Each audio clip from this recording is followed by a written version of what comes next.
Halo, kali ini kita akan belajar tentang sistem pencernaan manusia. Pencernaan manusia berfungsi untuk menghancurkan makanan yang masuk ke dalam tubuh, juga mengambil sari makanan yang diperoleh dari makanan yang kita makan. Selanjutnya akan dijadikan energi untuk kita beraktivitas. Lalu sebenarnya bagaimana ya sistem pencernaan pada manusia? Mari kita simak video berikut ini. Proses pencernaan manusia dimulai dari mulut. Mulut merupakan pintu gerbang ke sistem pencernaan.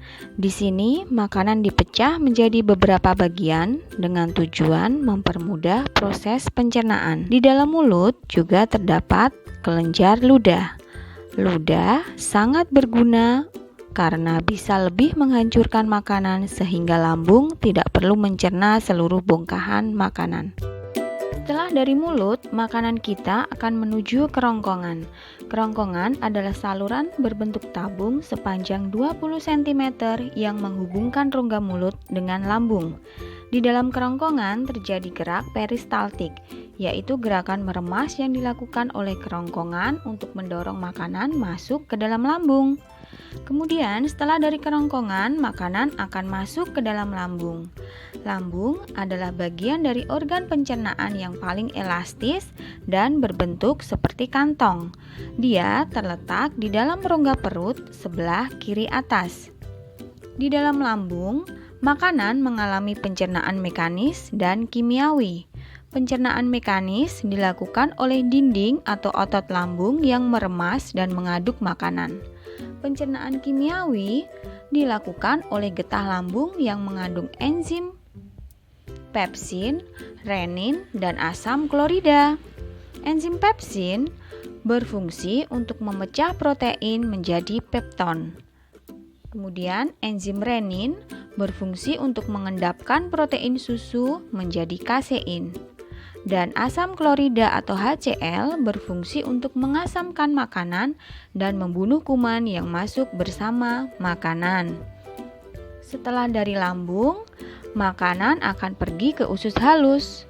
Usus halus merupakan usus terpanjang dalam saluran pencernaan karena panjangnya bisa mencapai 6-7 meter. Di dalam usus halus terdapat cairan khusus yang membantu penyempurnaan pencernaan makanan.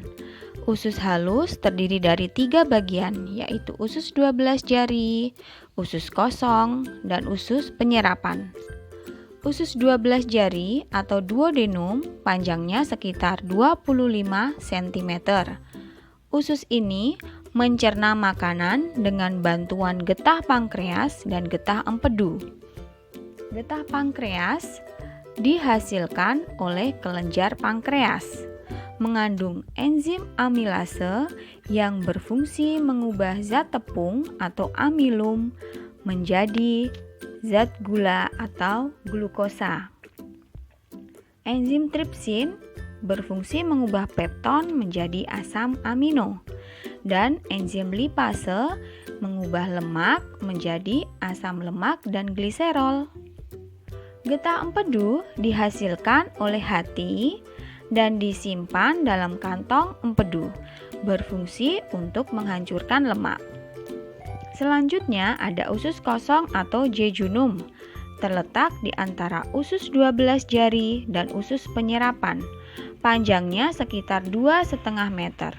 Berfungsi mencerna lebih lanjut makanan yang telah dicerna oleh usus 12 jari. Dan kemudian ada usus penyerapan, yaitu tempat penyerapan sari-sari makanan. Di seluruh permukaan dindingnya terdapat ujung-ujung pembuluh darah yang menyerap sari-sari makanan. Kemudian sari-sari makanan diedarkan melalui aliran darah ke seluruh tubuh. Setelah itu, sisa makanan yang dicerna masih berlanjut ke usus besar. Usus besar berfungsi untuk menyerap cairan, vitamin, mineral, dan sisa makanan yang diserap oleh usus halus.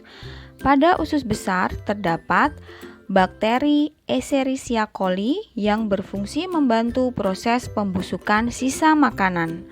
Proses pembusukan sisa makanan akan menghasilkan kotoran atau feses yang dikeluarkan melalui anus. Organ terakhir adalah rektum, yaitu ujung muara dari usus besar yang berfungsi sebagai tempat penyimpanan feses sementara. Ketika rektum sudah terisi penuh dengan feses, maka syaraf akan mengirimkan respon ke otak yang menimbulkan rasa ingin buang air besar. Anus adalah lubang di bagian bawah pantat yang berfungsi sebagai tempat keluarnya feses di dalam tubuh. Nah, sampai sini kira-kira sudah paham kan bagaimana sistem pencernaan pada manusia? Kalau belum paham, silahkan tanya kepada ibu guru kalian. Sampai di sini dulu ya video pembelajarannya. Wassalamualaikum warahmatullahi wabarakatuh.